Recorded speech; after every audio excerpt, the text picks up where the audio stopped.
Bonjour à tous, on se retrouve pour évoquer le 15.2 du chapitre 15 qui va concerner donc la prise de décision en fonction des valeurs et de ce qu'on obtient comme intervalle de fluctuation. Donc ici, la méthode qu'on va évoquer ici, c'est la même méthode que ce que vous avez vu les années précédentes. C'est toujours la même chose. On va considérer ici une certaine population dans laquelle on va se demander si la proportion d'individus vérifiant une certaine propriété est correcte, c'est-à-dire si ce qu'on envisage est correct. Donc, on va appeler P cette proportion d'individus vérifiant certains caractères, et on va chercher à savoir si cette valeur de P est correcte ou pas.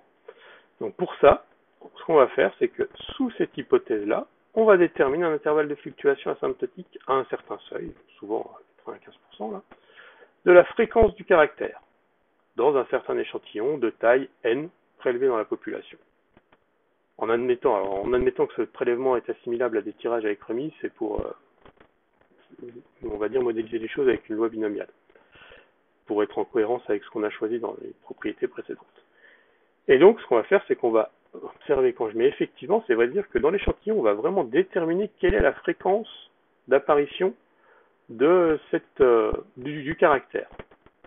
Et maintenant, on va regarder si la fréquence qu'on obtient, étant donné qu'on a cherché un intervalle de fluctuation asymptotique de la fréquence, on va regarder si la fréquence appartient ou pas à l'intervalle déterminé. Si elle n'appartient pas, dans ce cas-là, on va rejeter l'hypothèse que la proportion est P au seuil considéré. Et si, au contraire, la fréquence appartient, dans ce cas-là, on va pas dire qu'on valide l'hypothèse, mais alors parfois, par abus de langage, on va dire qu'on la valide, mais c'est mieux de dire qu'on ne rejette pas l'hypothèse, d'accord, que la proportion est P. On va voir un exemple. Dans l'exemple, on a un prof de maths qui dit que 70% des élèves font le travail demandé. Il interroge une classe de 30 élèves, 16 élèves ont fait leur travail. Est-ce que c'est 70% d'estimation?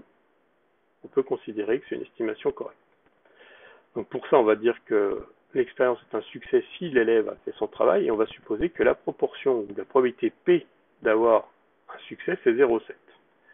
Dans notre situation, notre échantillon ici contient 30 élèves, donc n égale à 30.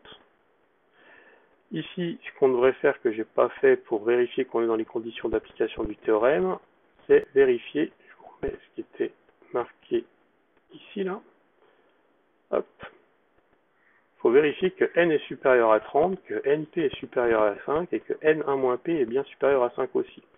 Donc n supérieur ou égal à 30, on l'a, puisque n fait 30.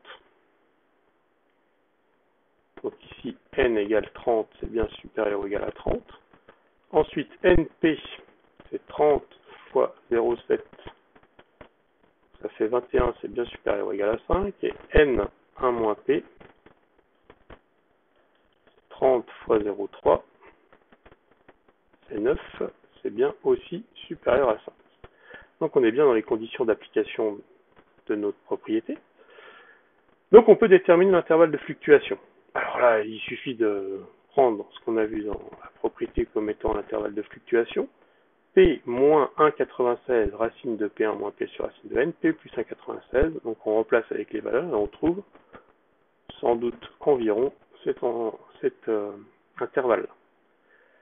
On calcule la fréquence observée, 0,53. Est-ce que 0,53 appartient à l'intervalle? Non.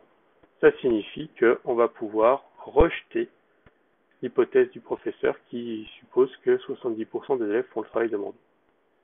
Et donc on peut dire avec un risque inférieur à 5% que l'estimation du professeur n'est pas correcte. Un exercice pour terminer de mise en application de ces propriétés-là, dans ce cas-là, donc n'hésitez pas à le chercher avant. Ici, on va considérer le même genre de choses que ce qu'on a fait ici. Donc, le pourcentage de personnes du groupe sanguin O dans la population française, on dit c'est 43%. Ça, c'est quelque chose d'acquis. On souhaite se poser la question, on se pose la question de savoir si le pourcentage est le même dans d'autres populations. Donc pour ça, on étudie des échantillons ici de 250 personnes. Suffisamment grandes, blablabla, pour avoir des tirages avec remise, donc se placer dans le cadre de la loi binomiale. On va appeler X la variable aléatoire qui donne le nombre de personnes du groupe O dans un échantillon de 250 personnes, dont 43% des individus sont du groupe O. Quelle loi suit X? On comprend qu'évidemment X va suivre la loi binomiale de paramètres 250 et 0,43. On détermine l'intervalle de fluctuation asymptotique pour cette variable aléatoire ici. Donc ici, N 250 c'est bien supérieur à 30, le NP c'est bien supérieur à 5 largement, et N1-P aussi. Donc on peut déterminer notre intervalle de fluctuation asymptotique.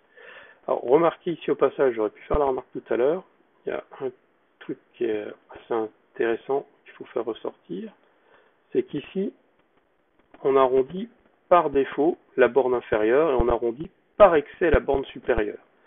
Pourquoi on fait ça? Parce qu'on veut être sûr que notre intervalle contienne bien le truc. Donc on prend en fait, quand on arrondit par défaut ici et par excès ici, l'intervalle qu'on obtient va contenir l'intervalle exact, si vous voulez.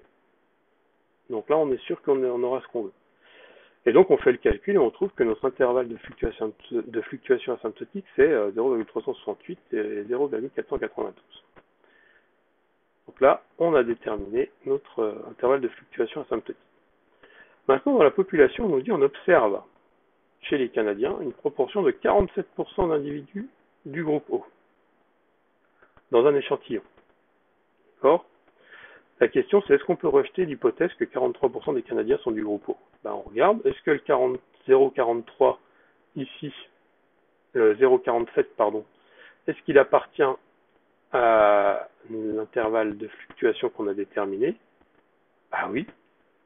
Donc ici, on ne peut pas rejeter l'hypothèse que la population canadienne du groupe O est de 43%. Mais ce que je vous disais, c'est qu'on ne peut pas affirmer que c'est le cas. On est juste dans le cadre où on ne peut pas rejeter l'hypothèse. D'accord? Au niveau vocabulaire, il vaut mieux dire on ne peut pas rejeter qu'on affirme que c'est le cas. Et maintenant, dans un échantillon de basque, on a 138 individus du groupe O sur les 250. Est-ce qu'on peut rejeter les 43%? On fait la fréquence d'apparition du groupe O. On obtient 0,552 qui, lui, n'appartient pas à l'intervalle de fluctuation asymptotique au seuil de 95%. Donc, on peut rejeter l'hypothèse au seuil de 95% que 43% des Basques seraient du groupe O. D'accord? Voilà qui termine ce 15.2.